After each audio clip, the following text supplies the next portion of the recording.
Bang, slam, smack, crack, crash, whatever word you use to upset Richard Keys about the transfer window closing, that's it for another instalment. The main talking point, of course, is that the world transfer record has once again been left in a shattered heap thanks to some totally not legally iffy investment from a Qatari shareholding organisation. Despite reading every single time that this fee cannot possibly be bettered, they invariably are somewhere down the line.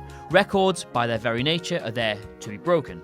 Well, some records. There are some figures, some superhuman feats of footballing brilliance that simply cannot ever be bettered. I'm Adam from the brand new WhatCulture Football, and here are 10 football records that will never be broken. Number 10, the fastest sending off. Now, despite what you may have heard in Danny Dyer's latest Own Goals and Gaffs DVDs, other Christmas presents are available, Dad, Steven Gerrard doesn't actually hold the record for the quickest sending off in the English game. Step forward one Lee Todd, who, when turning out for Sunday League side Cross Farm Park Celtic, was sent off just 2 seconds into their game against Taunton East Reach Warriors in October 2000. What heinous crime did he commit, you ask? Saying, "F*** me, that was loud," as the referee blew the whistle for kickoff. Luckily, for his side, his dismissal didn't affect the end result and they ran out 11-2 winners. Number 9, biggest international scoreline. Cross Farm's 11-2 scoreline may have been a bit one-sided, but when compared to Australia versus American Samoa from World Cup qualifying 2001, it ain't shit. The Socceroos, featuring Newcastle United legend Craig Moore, ran out 31-0 winners at the International Sports Stadium in Coffs Harbour. As if that wasn't embarrassing enough, the result was so one-sided that it forced FIFA to introduce qualifiers for the Oceania Group. Number 8, most red cards in a match. Red cards are a ball ache, aren't they? One minute you've got all 11 men sticking rigidly to a tactical plan, and the next, there's a great big gaping hole that you've somehow got to cover. Or, in the case of the Argentinian 5th tier, your entire team has been sent off. Both of them, and 14 members of the coaching staff. That's right, Claypole versus Victoriano Arenas in 2011 produced a total of 36 red cards for players and coaches as the match descended into a mass brawl. Number 7, fastest FA Cup final goal. 2 surprising facets of the goal here. 1, it was scored against the Chelsea side, who posted the league's joint tightest defence that season, giving away a staggeringly low 24 goals. And 2, Marouane Fellaini was involved. Louis Saha blasted one past Chelsea a mere 25 seconds into an FA Cup final, and if we have another 1,000 of those games, nobody will ever better that. Number 6, Big Al's Premier League goal tally. Alan Shearer, your pal and mine, headed, stroked, volleyed and absolutely smashed an extraordinary 260 Premier League goals in the 14 years he played in it. After starting his career at Southampton, he moved to Blackburn where he got his first 112, before moving to his boyhood team, the mighty Newcastle United, for another 138. Quite simply, an unbeatable record. Henry was going to beat it, then retired 85 short. Wayne Rooney was going to beat it, and he's 31 and would need another 60 goals. Let's face it, lads, nobody is ever touching Shearer. Number 5, Arsenal's Invincibles. While Henry fell predictably short of Shearer's goals record, there is no taking away the fact he led Arsenal to an arguably even more impressive accolade, going an entire Premier League season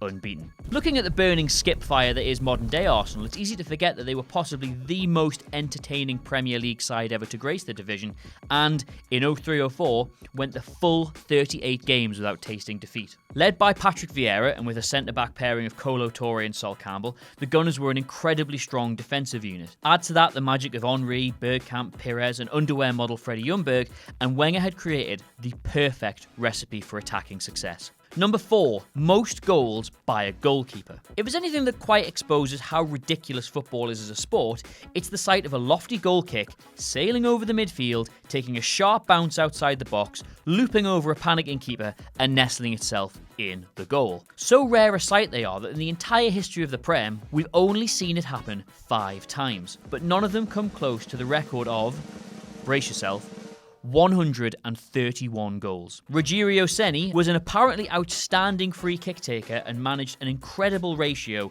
of better than a goal every 10 games. While it's certainly possible to break that record, it'll remain unbroken forever, as you are never going to get another consecutive string of managers who are all fucking mad enough to stick their goalie on every set piece for 20 years. Number 3, most European Cups won in a row. This summer gone, we finally got to witness that which was often called impossible: back-to-back Champions League wins. With a full-time whistle ringing around the Millennium Stadium in Cardiff, Real Madrid became the first team to retain the title in its current format, but they've got a long way to go to equal their own record of consecutive wins. You see, back in the 50s, when football was football and men were men, Los Blancos actually won the first 5 tournaments, retaining from 1956 to 1960. Real Madrid certainly have to be favourites to win it for a 3rd year in a row, but that would only be halfway to beating this record. Number 2, most goals in a single World Cup. In 2014, Colombia's James Rodriguez, or James Rodriguez if you want to get serious about it, was awarded the Golden Boot with 6 goals. Germany's Thomas Müller won the 2010 edition in South Africa with 5,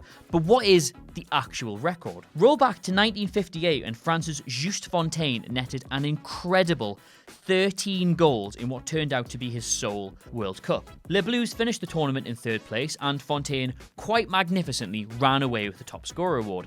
Number 1, the youngest ever professional appearance. Every football-loving child dreams of making it as a professional. Obviously, not many realise their dream, and some of us have to content ourselves working on YouTube channels about it and just running rings around all of our colleagues at 5-a-side. However, for those who do, no one could ever imagine making their first appearance as a 12-year-old. But that's exactly what happened to Bolivian youngster Mauricio Baldivicio in 2009. While even most professional players are still playing video games or just training at academies at that age, Baldivicio made his debut for Aurora in Bolivia's 1st division. Dear God, I am so old. So that's our list, our first list of the new channel in fact, so please do let us know what you thought about it by leaving a comment below, and as ever, don't forget to like, share and subscribe. You can even follow us on Twitter here.